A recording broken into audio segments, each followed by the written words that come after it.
세상에 떠도는 기묘한 괴담들. 첫 번째 이야기, 소름 끼치는 드럼통. A는 배가 고팠다.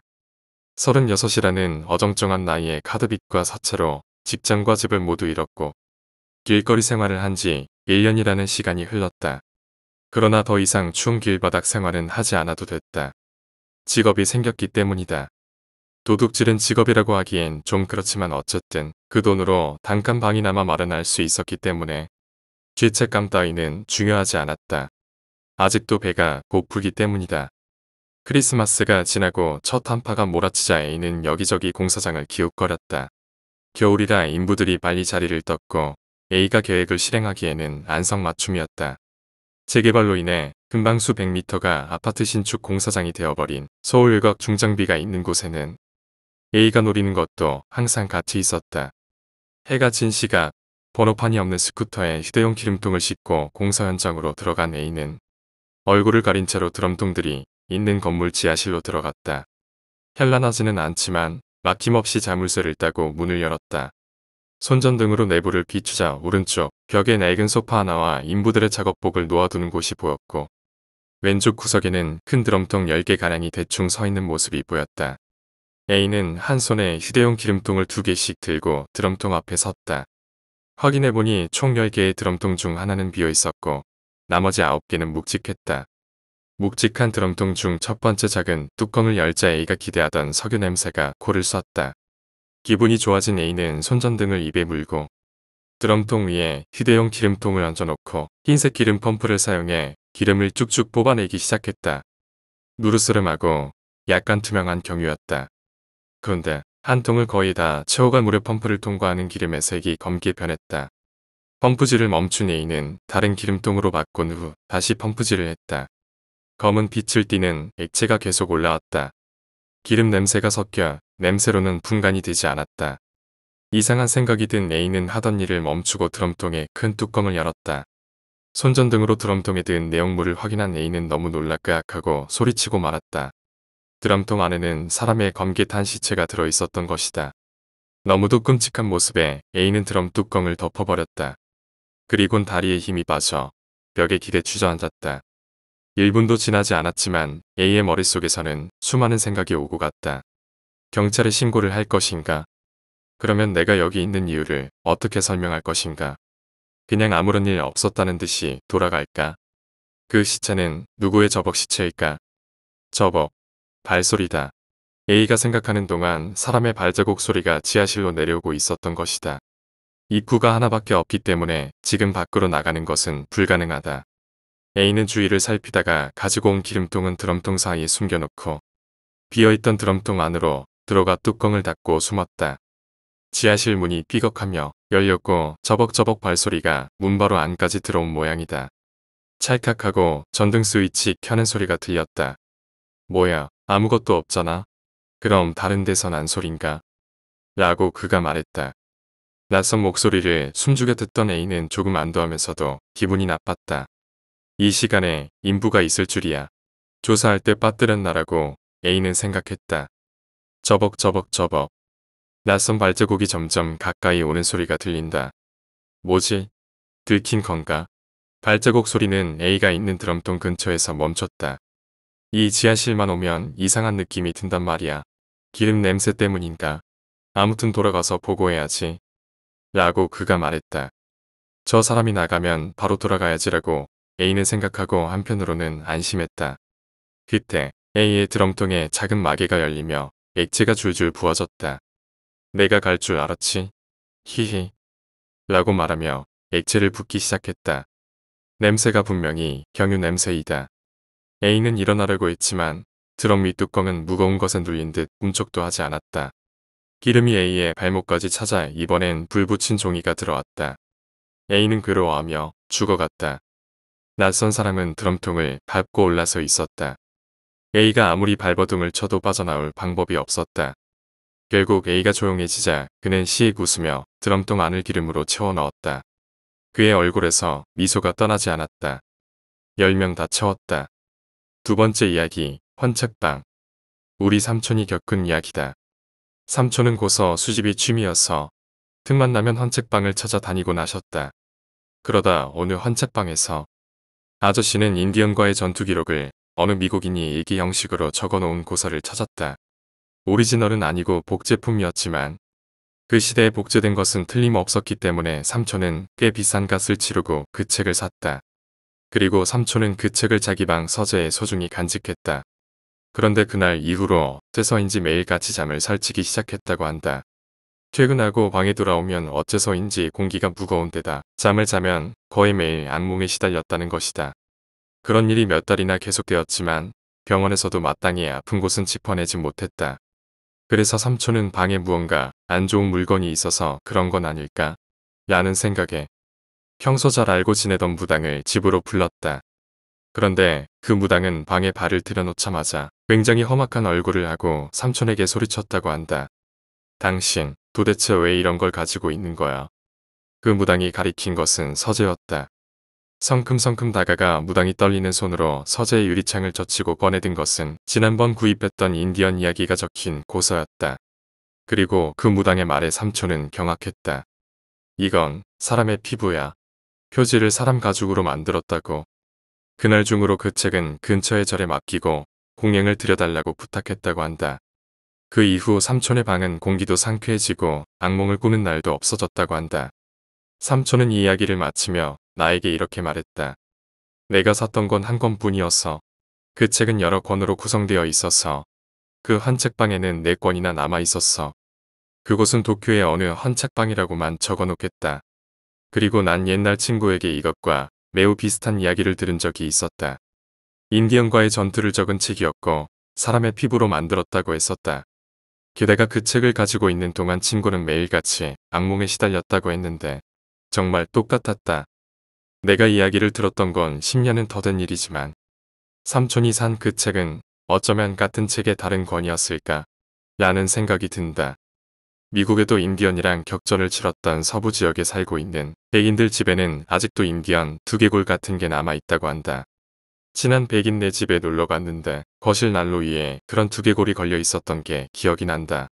증조 할아버지 세대의 전리품인지 두개골에 구멍을 뚫고 깃털을 꽂아 장식해둔 걸 본 적이 있다. 가짜라고 생각해서 물어봤더니 아, 그거 할아버지가 젊을 때 정원을 정리하다 나왔던 모양이야. 그대로는 좀 심심해 보여서 내가 직접 장식해봤지. 라고 대답해서 좀 어이가 없었다. 사람 가죽으로 만든 물건은 본 적이 없지만 인디언의 피부로 책을 직접 만든 백인도 얼마든지 있었을 것 같다. 이나가오 준지의 이야기 중에도 사람의 피부로 만든 가면이라는 이야기가 있었던 것 같다. 이탈리아의 어느 도시에서 축제가 열렸다. 화려한 퍼레이드가 펼쳐지고 주민들은 모두들 신이 나서 축제를 즐기고 있었다.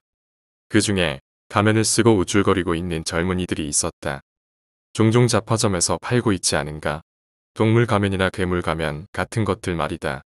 그 중에서도 유달리 사실적인 사람 가면을 쓰고 있는 젊은이가 있었다. 그 젊은이는 마피아의 말단 조직원이었다. 그 얼굴 가죽의 주인은 조직의 배반자였다.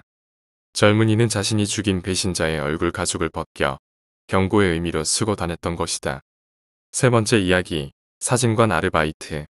나는 얼마 전까지 사진관에서 아르바이트를 했었다. 내가 일하는 사진관에는 디지털 카메라로 찍은 사진을 인화할 수 있는 포토 프린터가 있었다. 가게를 찾는 대부분의 손님은 바로 이 포토 프린터를 이용하기 위해 찾아온다. 하루에도 수많은 사람들이 찾아오기 때문에 어떤 사람이 사용했었던 것인지는 특별히 체크하지 않는다. 점원이 포토 프린터를 체크하는 때는 인화가 잘못되었을 때, 용지를 보급할 때, 그리고 가게 문을 닫을 때, 손님이 놓고 간 물건이 없는지 확인할 때뿐이다. 가끔씩 메모리 카드나 사진을 두고 가는 사람들이 있기 때문이다. 분실물은 1년 정도 사무실에 보관하다 주인이 오지 않거나 문의가 없을 경우에는 그대로 버리고 난다. 2주 정도 전 가게 문을 닫으며 포토 프린터 주변을 살펴보니 사진이 10장 정도 수북히 쌓여 있었다. 뭐라? 하고 생각하며 주워보니 손목을 그은 사진이다. 머리가 긴 것으로 보아서 아마 여자의 팔인 것 같다. 칼로 그은 것은 손목뿐만이 아니었다. 팔과 어깨에도 몇 곳이나 커터칼로 그은 것 같은 상처가 나 있다. 사진은 자른 상처 자국, 잘린 한가운데 피투성이가 된 사진 투성이었다. 얼굴은 찍혀있지 않았기 때문에 누구인지는 알 수 없었다. 장난인가 싶기도 했지만 그 상처 자국은 가짜라고는 생각할 수 없었다. 기분이 나빠진 나는 점장에게 사진을 가져가 이야기했지만 장난일 가능성도 있어서 경찰에 신고하는 것은 미루기로 했다. 결국 사진은 그대로 사무실에 보관하게 됐다. 보관이라고는 해도 봉인해 버리듯이 신문지에 써서 창고에 처박아 둔 거지만 그런데 그날 밤부터 자고 있는 도중에 갑자기 눈앞이 새빨개져 깜짝 놀라 일어나는 일이 계속 일어나기 시작했다. 꿈속에서 무엇인가가 보이는 것은 아니지만 어쨌든 굉장히 무서웠다. 몸 전체가 나른해지며 숨이 차고 식은땀이 줄줄 흘러내린다. 그런 상태에서 다시 잠에 들 수도 없어 부들부들 떨면서 아침까지 기다릴 수밖에 없었다. 그런 일이 일주일이나 계속되었다. 도저히 정상적으로는 잠을 잘 수 없겠다는 생각이 든 나머지 나는 수면제라도 먹어야겠다는 생각을 했다. 점장에게 상의를 해서 아르바이트를 잠시 쉬기로 하고 의사를 찾아가 처방전을 받아 약을 받아왔다. 그러자 이상하게 조금 마음이 편해졌다. 마침 날씨도 좋았기 때문에 오래간만에 24시간 내내 방에 깔아뒀던 이불을 햇빛에 말리기로 했다. 베개와 이불을 베란다에 가져다 널고 마지막으로 바닥에 깔린 요를 들어 올렸다. 그런데 요 밑에 지난번 사무실에 가져다 놓았던 손목을 그은 사진이 깔려 있는 것이다. 사진은 한 장이었다. 커터로 손목을 긋고 있는 도중의 사진이었다. 사진에는 선명하게 핏방울까지 찍혀 있었다. 물론 나는 사진관에서 사진을 가져온 적이 없었다. 게다가 요 밑에 일부러 깔아두는 짓 따위는 결코 할 리가 없다. 온몸이 부들부들 떨리기 시작했지만 나는 반사적으로 사진을 찍고 불에 태워버렸다. 그렇게라도 하지 않는다면 이 사진이 나에게 죽음을 가져올 것 같다는 이상한 예감이 들었기 때문이다.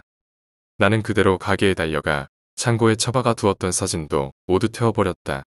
점장은 나를 걱정해줬지만 갑작스럽게 사진을 태운 것에 대해서는 아무 말이 없었다.